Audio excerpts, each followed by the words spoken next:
morning in Baltimore.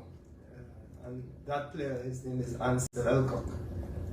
And our condolences go out to him for a young man who served this country very, very well. And that leads us in, people of Trinidad and Tobago, to what our political leader, Kamala Prasad spoke about when he spoke about stand your ground. Here we have a Sunday Guardian.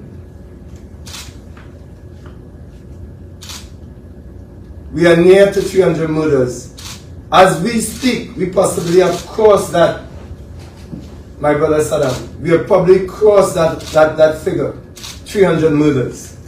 300 murders for the year. And by all predictions, we will go way beyond what happened last year, over 605 murders that we know about. So when we hear Keith Christopher Rowley, the Prime Minister, the one being paid by taxpayers' hard-earned money, narrow, isolate the comments, the conception of Kamala Prasad to the lowest common denominator, which is race. We have to ask ourselves, well, what is this Prime Minister doing? Is he interested, as Ralph Murad said today in his piece, in bringing our society into a state of disharmony, into a state of constant friction between our people? Stand your ground encompasses so much more than what Prime Minister Rowley attempted to feed this public. You cannot, Prime Minister Rowley, keep feeding the public of Trinidad and Tobago a boiling pot of race. That doesn't fill the bellies of people in Trinidad and Tobago.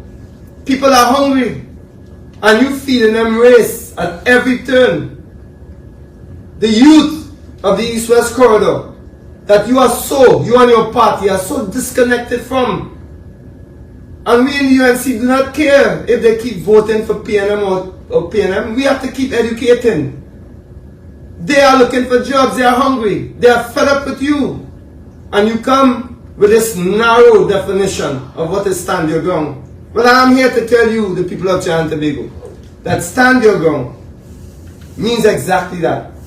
It means stand your ground against the criminals that decide. And I'll tell you what, the UNC has shown the most compassion, the most care by our policies, not by our talk. When you put laptops into schools for every child, you are signaling a level of care and compassion that goes beyond mere rhetoric. When you bring talent identification officers into communities, impoverished, underprivileged communities, that is a signal that you care about them, not mere rhetoric.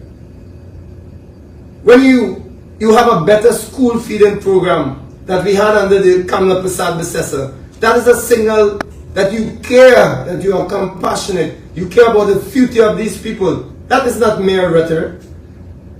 When you have an increase in gate funding under Kamala Prasad Bissessor, that is a signal of care. That is telling the people of the East-West corridor and rural communities, this is your way out of poverty. And we are not concerned with these inanities about poverty doesn't have anything to do with crime. That's absurd. That goes against everything. So when Keith Rowley and the PNM constantly says that is the rant of an idiot who's obviously unlettered and unread. The United Nations of the Office of Drugs and Crime, United Nations on Development, they speak to that poverty is the main factor in rising crime, especially in SIDS, small island developing states. So we have to pay attention to these things. It's not enough for Keith Rowley anymore and the PNM to come on a platform and try to inflame and incite and diabolically inspire the youth of our nation to be concerned about race Anybody cares about what race when somebody enters your home, Saddam Hussein? Anybody cares what race comes to rape your daughter, attack your son, beat your wife? I'm not looking to see what face, what race is under that mask. I will defend my home. I will stand my ground. And this is what our political leader has said. Stand your ground. But not only stand your ground with guns, licensed firearms. No, it's stand your ground by what? By a compassionate look at the people that lean towards crime.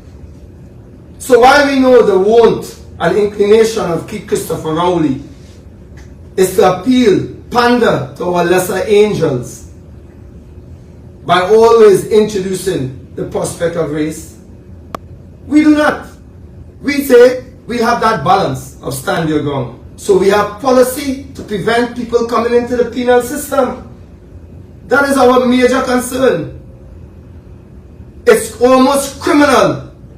No, I dare say, MP Saddam, it's not almost, it is criminal not to have policies in place to make sure that people are afforded the same opportunities that you afford the children of Al-Rawi, of Stott Young, your own children, Keith Rowley, the children of Sinanan. All these people, those children, they are afforded those privileges, those rights, education, and you want to deny the people that you come and ask them to vote for them. But you know what? The people have said no more. The people have said no more in your own rally. Keith Christopher Rowley, you have to quiet your own protesters. And don't blame UNC for that. Don't blame Kamala for that. That is your protesters telling you a liar. They've had enough of you. As a matter of fact, you have been described as dangerous. You could bring Skerritt from Dominica. You could bring anybody from anywhere to try and give you some veneer of civility. It's not accepted. And by the way, you know, if my friend was to come and give me an introduction like that, Saddam, you know, I want to know that is my friend. You know, that he would say, you know, most of you don't know that Keith Rowley is a much nicer man than you think. If that is a compliment, I don't know. You better look for more friends on that count for us here, Keith Rowley. That was throwing shade at you. That's telling you most of us know you are not a nice man. You're not a good man. And good leaders, people who care, first thing, they must care about the people. So let me tell you all, when we talk about stand your ground, when the UNC and Kamala Prasad Bisasa speaks about stand your ground, you have to look at both victim and perpetrator of crime. Because we want a holistic look at this thing. Any idiot could come and rant like a Keith Rowley and say, you know, crime is a product of opportunity, and no, it might be so, but before we reach to that opportunity taken, and we are strongly opposed to that opportunity being taken, we'll stand our ground by any means necessary. Before we reach to that, let's give them that opportunity. Let's give them that opportunity. Instead of closing gate like you did, bring it from 400 million to an abysmal figure, we can see the results. MP Saddam, do you know how many people failed this year? And the PNM see that as some kind of achievement? 48% failed the SCA. What is in place for them? A couple remedial classes that the PNM likes? No, it's not enough. It's heartbreaking. These parents that Rowley blames constantly, these parents are working hard to make ends meet. Rowley closed down Piccadilly Government. St. Rose's Girls, I went to Rosary Boys. St. Rose's Girls now closed. They have to travel far distances to reach their primary school, where primary schools were in their community. Remember, these are people struggling to make ends meet, MP Saddam. Struggling to make ends meet. So when you tell them they have to find a way to get their children from Piccadilly, when they would just walk down the hill to go there, now they have to find their way to schools in St. Clair and so. That is a cost maybe to Rowley and Stuart Young and Al-Rawi getting millions in rent. That is a negligible cost. But to the man and woman, and sometimes mostly women, single women taking care of their families, because far too many of our men in jail, especially along the East-West corridor, far too many incarcerated in remand. Rowley will look at all of these things. It's very easy, brothers and sisters of Trinidad and Tobago, to come on a platform and spew the politics of destruction, to spew hate, to spew race, and not let us know what you have done in 8 years for the people of Trinidad and Tobago. And I give you all an example. I, as many of you know, who give a lot of, I go and feed the homeless. I make no apologies for that in saying so, because it's something I knew from my father and my mother. But I'm caught between, brothers and sisters, as many of you are, between a level of pity and sometimes contempt, disgust, when we see how much homelessness we have in Trinidad and Tobago. How many of them sitting, lying, using the public ways as a toilet. You're between whether feeling that pity and that level of empathy for them, or you feel a level of disgust saying, well, why? Why? Kid Rowley wouldn't look at that. He comes assisted by his minion, Joel Martinez, talking about organizations who deal with that. They work in silos, they don't work together. But Joel Martinez, your P&M underwear clearly shows you have said nothing about Keith Rowley. He has been there for 8 years. Now with the elections looming on August 14th, he comes to tell us on June 29th that he's going to turn the sod for a new center for the homeless. So when will that be built? 8 years pass. Homelessness has increased. The people are fed up. They can't walk through Independence Square without tripping over somebody homeless. And that is how it is. Why? Your social policies are not in place. Your social grants, there's always something wrong with them. People say they didn't get. You know what I mean? Donald Cox see people and say they're greedy, not needy. You know what I mean? Your whole government is one of a lack of empathy. And we have this homeless. MP Saddam, do you know? Just days before that CARICOM meeting, I went up and down the East-West corridor and I displayed that in a Monday night report we had. I showed pictures. I took pictures of people, homeless people, living in those bus stops along the Priority bus route. I could have taken 500 photos. People in the parks, people have made parks their homes. Everyone knows that. I mean, P&M, only so much you can lie. Do you know, MP Saddam? A day before, the homeless people that I saw along the East-West corridor, they were removed. They were not there because the big shots were coming in. They were moved. And I swear to you, the public, the day after the last big shot, the last big Sawati left, they returned. Is that the level of care that the P&M shows, that Keith Christopher Rowley shows for the people of Trinidad and Tobago? So Rowley comes and says he will turn this out in a few weeks, probably just before elections, to build a center for the displaced, for the homeless. And who can forget that famous quote from Martinez when he asked the homeless man, why don't you go home? A bunch of incompetents, a bunch of idiots. Well, the homeless probably will sit there, Rowley, while they turn that sod off. Come on, people of Trinidad and Tobago. You have to show your disgust. Not for the homeless. You have to show your disgust for a government that has given you this after 8 years. By the way, we intend in that Unexplained Wealth Act to pursue that Balize house and turn that into a place, a center for the homeless. And we will do so. I warn you, keep Christopher Rowley. So, Rowley's mantra of who dead, dead, who live, live,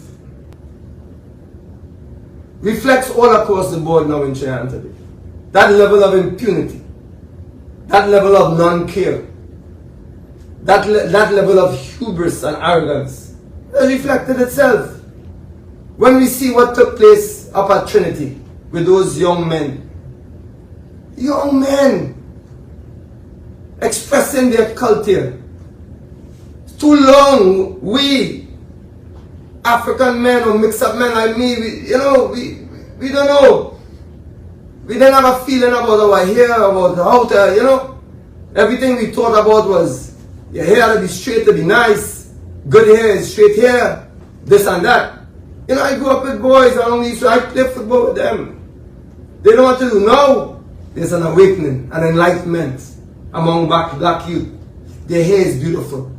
They could play it in cornrows. Even my sons and them, who like to play thing. You know what I mean? They have an African in them. Playing hair in cornrows and they're liking that. That's it. That's you. You would support that? Kid Rowley, Nine Gatsby Dolly, you would support Trinity College to make such a archaic, backward, retrograde decision to move these boys who went through 5 years of study representing your school proudly, to tell them that no, they're here. I watched every single one of those boys in Pisaram in that picture. Neat, nice, liking themselves with their hairstyles. To come now after you have made the statement, Nan Gatsby Dolly, that these boys should follow the rules with your outer timing self, while you displaying somebody else here from where you buy it and saying you African. You buying somebody else here and saying you African. Not telling you that. But these boys displaying their pride in their Africanness. You ain't support them. You support Trinity. They have to follow the rules. When we have the UNC, we don't believe in following rules that are stupid. We don't believe in following rules that follow tradition that are racist. So we support those boys. Our political leader, Kamla Prasad Bisasa, supports those boys.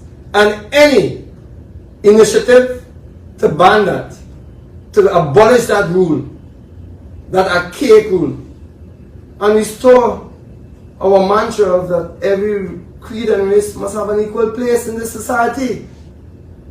And it extends that impunity from Kid Rowley. I am telling you, people of Trinidad and Tobago, it's enough. We are down a rabbit hole, my people, that we don't know where we are going. When we see the blurring of lines among independent institutions, it's incredible. Take the case of Wasa, MP Salam, you know today, a day like today. When our people, Sunday, should be home cooking a pot. That's what we said? Cooking a pot.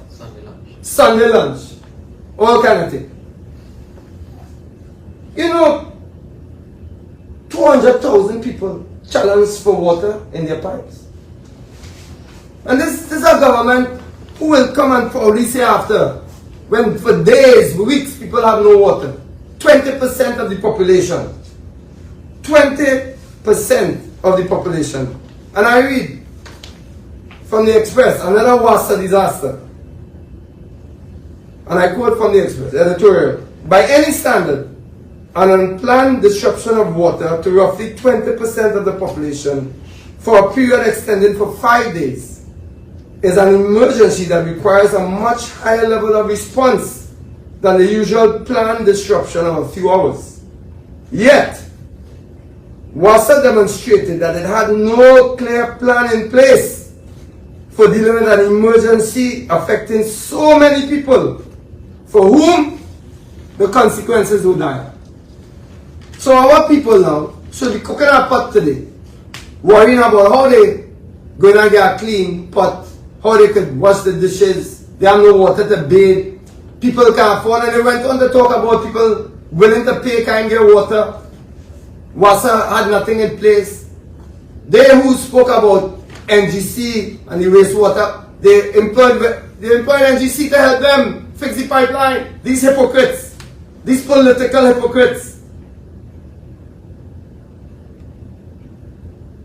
It's beyond belief that the PNM will stand a chance in August 14, talking about local government reform when they have reformed nothing in 8 years. But I'm saying to you, people of Trinidad and Tobago, that if this government, led by Keith Christopher, if their only go-to is race, when our stand your ground, based on our leaders' concept, is stand your ground in everything. Stand your ground for education, proper funding, stand your ground for proper health care, stand your ground for proper policies, proper sporting policies. Who are these directed towards? These are directed towards the well-to-do in society. They could go and get private health care. They could go to private schools. They are the ones getting into St. Mary's and Fatima and Kurasi. So obviously, she has directed her policies and stand your ground for the vulnerable people of Trinidad and Tobago. There's no way Keith Christopher Rowley could spin that narrative. And he knows that. That's why he resorts to race.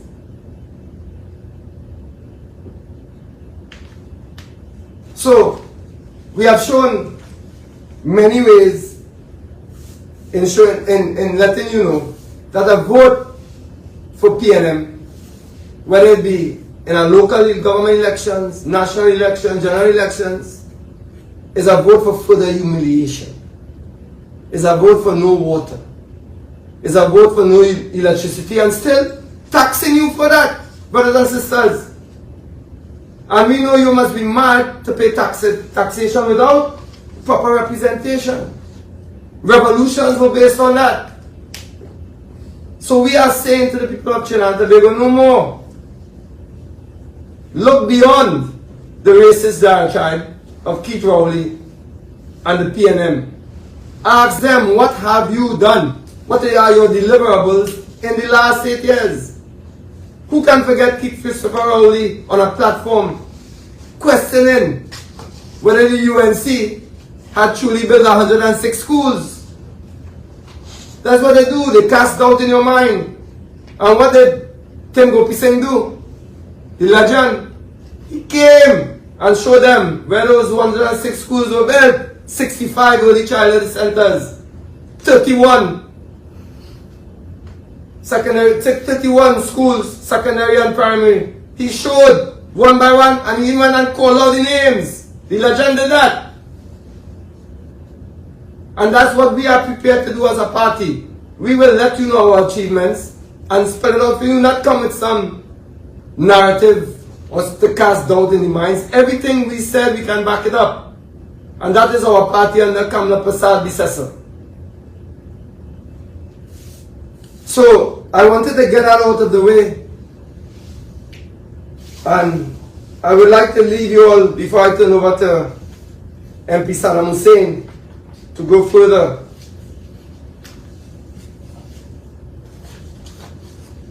A friend of mine, a brother of mine, as I mentioned earlier before, suffered something unimaginable to me yesterday. A loss of a child, a loss of his son, his only son. I have 4. So I can only imagine, that news. He called me 5 o'clock yesterday morning in Pisana. In tears, son was killed in Baltimore, shot in the back. I know the boy, good boy. He's making his life. So of course they call me the skipper. Until now, Skip got everybody together, former national players, Arnold Dorica, legend, Guy Glasgow, Stone John, legends, all, Ross Russell, Jerry Nixon. You know, and we went up to him and we spent the day with him, and we saw during the course of the day how his mood changed. And in a quiet moment, because a lot of people came up after, in a quiet moment, I found myself with Ansel. And he said to me something that really impacts me. He said, Skip, you have no idea how seeing you all coming here with me gave my son's life some meaning. Especially since his son was outside the country. And I understood what he meant. The fact that 7 players he played with showed him the care, the love to come and commiserate with him in this time of need. He felt that his life had meaning, that his son's life had value. And that is what the people of Trinidad and Tobago do not have with Key Christopher. They feel their life has no value. They feel a level of humiliation unseen in Trinidad and Tobago by his lack of care. Because make no mistake, when these boys of the East-West Corridor pass through Independence Square, when they read the news, they see themselves in those people you see. And they see the lack of government care for the elders, the seniors, the people who have fallen down on their luck. That's what they see. So who would be surprised that their choice would be to turn to crime? And that is why our political leaders say stand your ground, but not with the broader, overarching look at crime. Stand your ground by social intervention, policies that reach people so they can lead prosperous lives. So I thank you all, and I look forward to August 14th, when we can all say to Keith Rowley, cast thee down, Keith Rowley. I thank you. Thank you very much, Senator Naked, for that comprehensive presentation. Now, members of the media, Senator Naked would have addressed some of the issues in relation to the inequity with respect to the resources of Trinidad and Tobago and the citizens of our great republic. But this morning I want to raise a very alarming and concerning issue with respect to procurement and the procurement of goods and services on behalf of the government of the Republic of Trinidad and Tobago. And I want to start off by giving some background into this issue. Act 1 of 2015 is known as the Public Procurement and Disposal of Public Property Act. That act was passed by KPB government, the Kamala Prasad Bisesa government, and was titled Act 1 of 2015. And after we left the government in 2015, it took this PNM government 8 years, 8 complete years to fully proclaim the procurement legislation. After there were many calls from the business sector, civil society, and the opposition. And this piece of law was passed with the intention of curbing corruption, increasing transparency, and increasing accountability in the procurement of goods and services on behalf of the government. In simple terms, it makes the process where the government wants a particular good or service, the awarding of contracts is a bit more fair, so that it's not a hand-selected few individuals who will be able to get contracts. It is across the board. That was the aim of the legislation, to open up other businesses, to open up other individuals, giving them a fair chance in order to be awarded contracts by the government, instead again of the hand-picked few contractors that the government tend to prefer.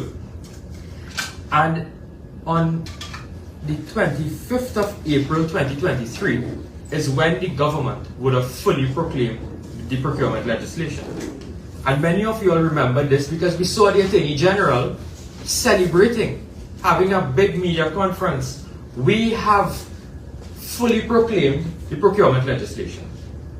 But you will also remember, right before they proclaimed the full Parent Act, what we call the Parent Act, they passed a law called Act number 27 of 2020, where the PNM government would have watered down the procurement legislation that was passed by the UNC government in 2020. And I just want to go back through some of those provisions to refresh your memories of what the PNM had done. So the Act outlines many guidelines, robust provisions, so that when contracts are awarded, it's accountable, it's transparent, it's fair across the board. But what did they do? They exempted various areas or sectors from this legislation, meaning that they don't have to comply with the guidelines.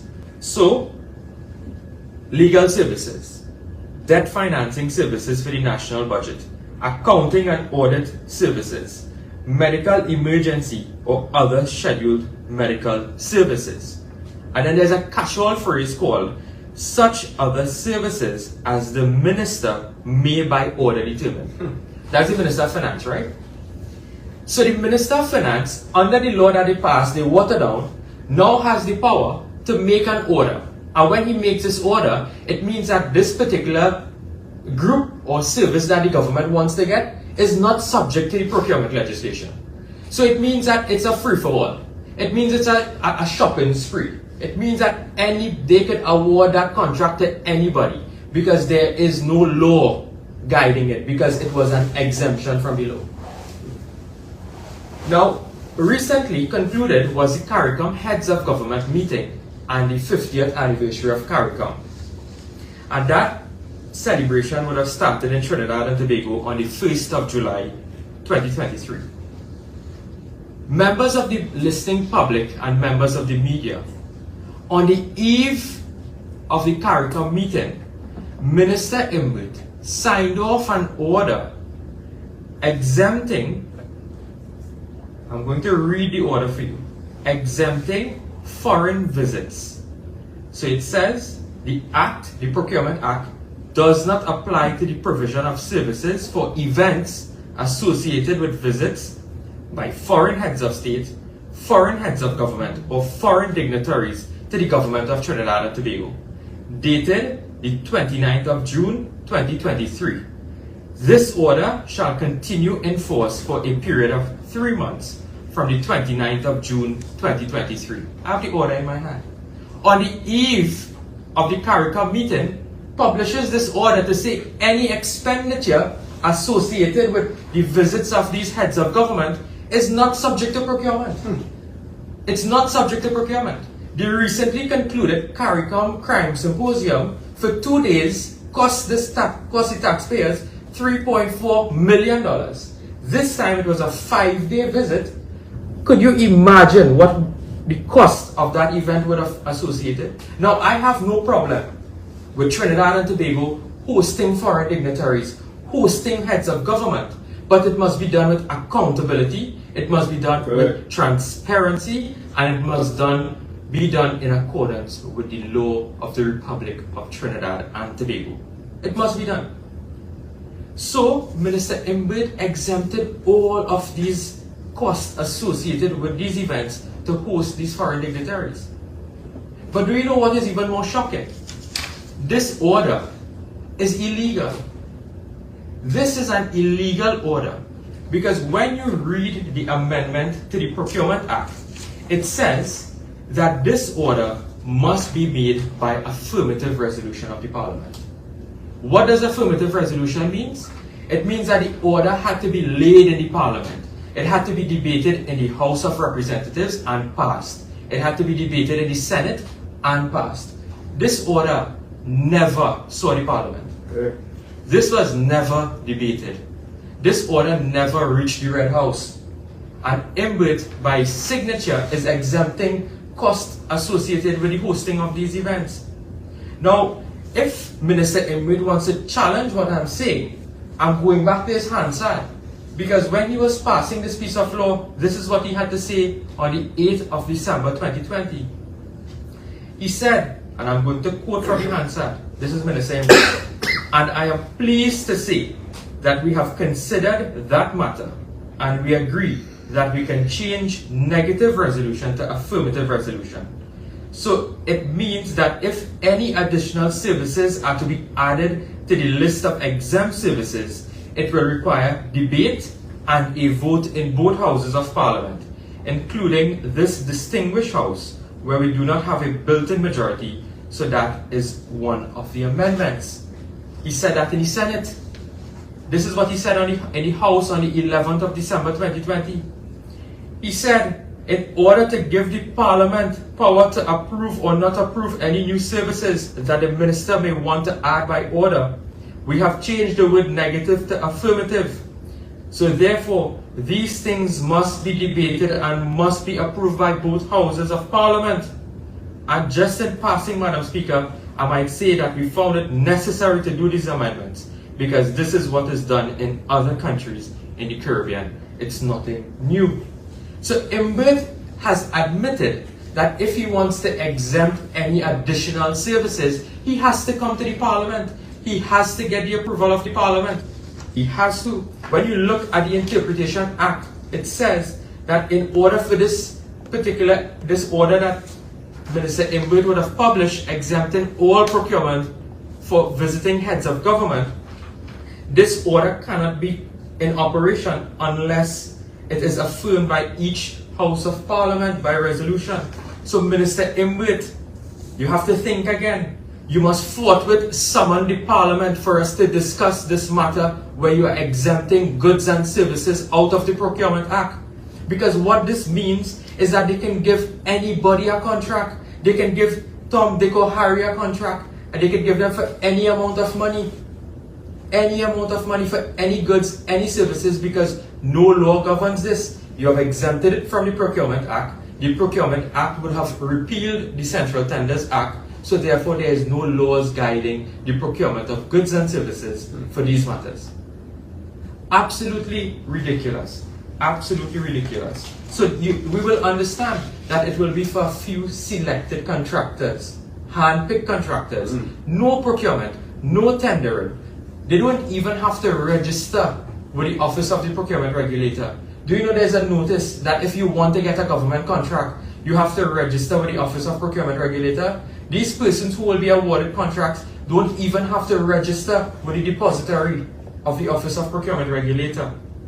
But it's the house of the bill. And what is very suspicious, it is very suspicious, is that the meeting started on the 1st of July 2023 and ended on the 5th of July 2023. 5 days, 5 days.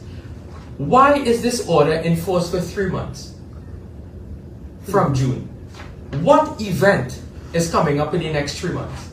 August 14th is local government election. Yes. Why are you exempting goods and services for a 5-day event for a period of 3 months during the period of a campaign and the local government election?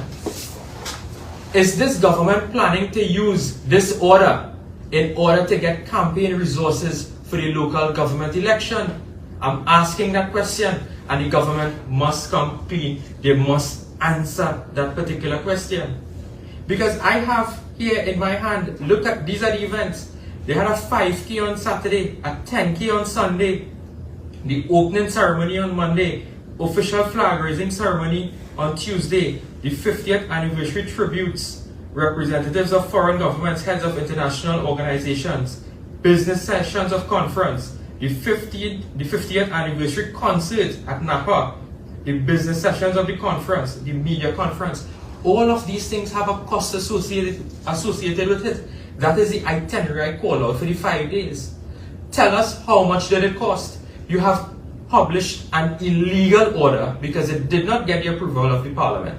You are trying to exempt goods and services from scrutiny, and now you must tell us exactly what it cost the taxpayers.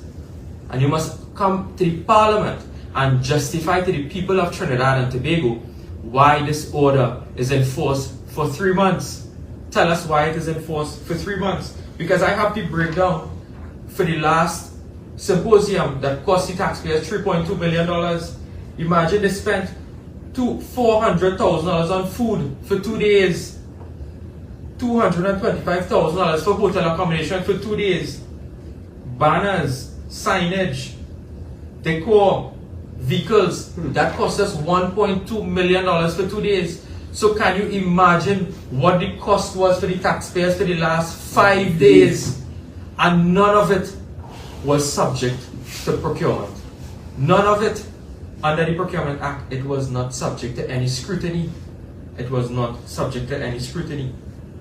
We must call on this government to explain why this has happened, because I can understand if you are going to exempt the tendering process for national security. There's an emergency. You need to get goods and services procured in an immediate manner. But this conference was planned months and months before. You must have had an estimated budget. You must have had the tendering going out before.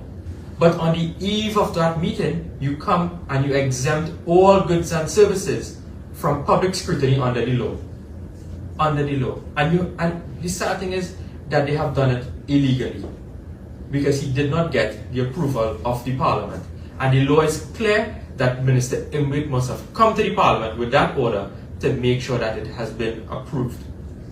So that is that issue I will leave you with respect to procurement. The other issue I want to deal with this morning is this. This is a very troubling and worrisome issue that is taking place right now at the Office of the Attorney General and Legal Affairs. On the 7th of July 2023, a media release was issued not by the Office of the Attorney General, but by the Ministry of Digital Transformation, stating that there was a cyber attack on the Attorney General's network. And this particular media release was issued, and they were very stingy with their details. It was a bare media release that was issued. It has now been over 24 hours since this occurrence, where there is a security breach with respect to the IT services of the Office of the Attorney General that has very sensitive documents, because it houses the Solicitor General, the Chief State Solicitor, the Companies Registry, the Lands Registry, Anti-Terrorism Unit. These are sensitive, central authority that deals with extradition. It houses very sensitive and confidential information, and there has been a breach of security in that particular department. And the Attorney General has remained silent over the last 24 hours after this grave breach of security at the Attorney General's office. And all we saw was a very colorful ad from his office saying that, well, disruption of services. As though, somebody plug off the internet router and they can't get internet. No, this is a cyber attack. These are the words of the Ministry of Digital Transformation. It is a cyber attack on the networks of the Office of the Attorney General. The Attorney General is suspiciously quiet on this matter. Very quiet on this issue. He must break his silence. Because I want to ask the Attorney General this morning, can members and attorneys who are part of the Office of the Solicitor General that represents the state in matters in court, whether they can access their database? Can you tell us if they can retrieve the information and data on their networks? Can you tell us the extent of this particular breach? There's a Stanley John report talking about a missing file that never went missing that cost us hundreds of thousands of dollars, $800,000. But today we have seen even worse. We have seen that the entire network at the Office of the Attorney General is now compromised, and the Attorney General is quiet. It's as though he has a hands-off approach on this. The Attorney General must be leading from the front with this particular issue, because, again, I reiterate, there are sensitive information at that particular office, and the Attorney General must break his silence. This morning it was brought to my attention that there is a public advisory issued by the Ministry of National Security for ransomware prevention and response. It means it is warning citizens to take precaution for other cyber attacks. So is this thing widespread? And the government must now come to tell us the extent of these cyber attacks. Because if you can compromise what we should expect to be an encrypted and secure network such as the Attorney General's office, you must now explain to the public what went wrong and what are the effects that we are going to face. Because I don't know if attorneys at law can be able to access their database in order to get to court on Monday morning, because Monday morning is court. So these are some of the very important and grave issues that I wish to raise with you this morning, members of the media. They are two important issues. One being that illegal order issued by the Minister of Finance to exempt goods and services for visiting heads of government in relation to that CARICOM celebration. And the second issue is with respect to that cyber attack on that secure and encrypted network of the Office of the Attorney General. So those are the matters that I wish to leave with you all this morning. And both myself and Senator Naked are open for questions if you may have. We have a few questions to MP Hussain. What does the government have to do now that you pointed out that the order requires the approval of Parliament? What the government has to do is now comply with the law. They will either have to withdraw that order, Minister Imbit will have to revoke that order and come to the Parliament and justify why he is going to now exempt those goods and services from procurement. He must also explain what is the cost to the taxpayers also, and he must also justify why that order is for 3 months, extending into the local government election. Is it possible that this order could also be used for the upcoming Commonwealth Youth Games? I think it's in August. And that they could use, in that case, P&M preferred contractors? Well, as we see how it is set up, there is no procurement practice. So therefore they can handpick who they like. So they can handpick all of their finances and give them contracts. With respect to the Commonwealth Youth Games, if we are going to host a foreign dignitary or we're going to host a foreign head of government, it will apply. But the issue with it is that order is illegal. So Minister Imwood must not pay a single cent under this particular order until he gets the approval of the Parliament.